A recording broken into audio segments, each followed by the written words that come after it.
আজকের অফিস টাইমের মধ্যেই ওই নারীকে মুক্তি দিতে হবে এবং অফিস টাইমের মধ্যেই এই মামলাও প্রত্যাহার করে নিতে হবে। মাননীয় স্পিকার, আমরা একটা জিনিস সবাই ইতিমধ্যেই হয়তো অবগত হয়েছি।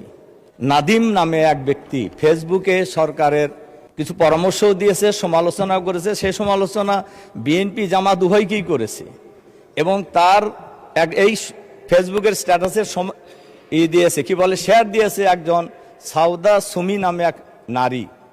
এরপরে পুলিশ তাকে গ্রেপ্তার করেছে এবং বলা হয়েছে উপরের নির্দেশে তাকে গ্রেপ্তার করা হলো এবং মামলাও দেওয়া হয়েছে এবং উপরের নির্দেশে মামলা দিয়ে গ্রেপ্তার করা হলো।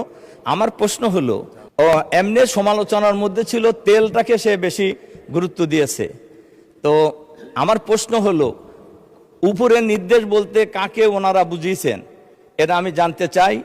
আর এর সাথে সাথে আমি মাননীয় স্পিকারের মাধ্যমে সরকারের কাছে আহ্বান জানাতে চাই, আজকের অফিস টাইমের মধ্যেই ওই নারীকে মুক্তি দিতে হবে এবং অফিস টাইমের মধ্যেই এই মামলাও প্রত্যাহার করে নিতে হবে। তার কারণ এই গ্রেপ্তারের মধ্য দিয়ে ফ্যাসিবাদী সরকারের পূর্বাভাস পাওয়া যায়, অথচ এই সরকার তো গণতান্ত্রিক সরকার, কাজে মানুষ কি কথা বলতে পারবে না? এজন্য আমি মাননীয় স্পিকারের মাধ্যমে এই বিষয়ে আমি সবার কাছে দৃষ্টি আকর্ষণ করছি।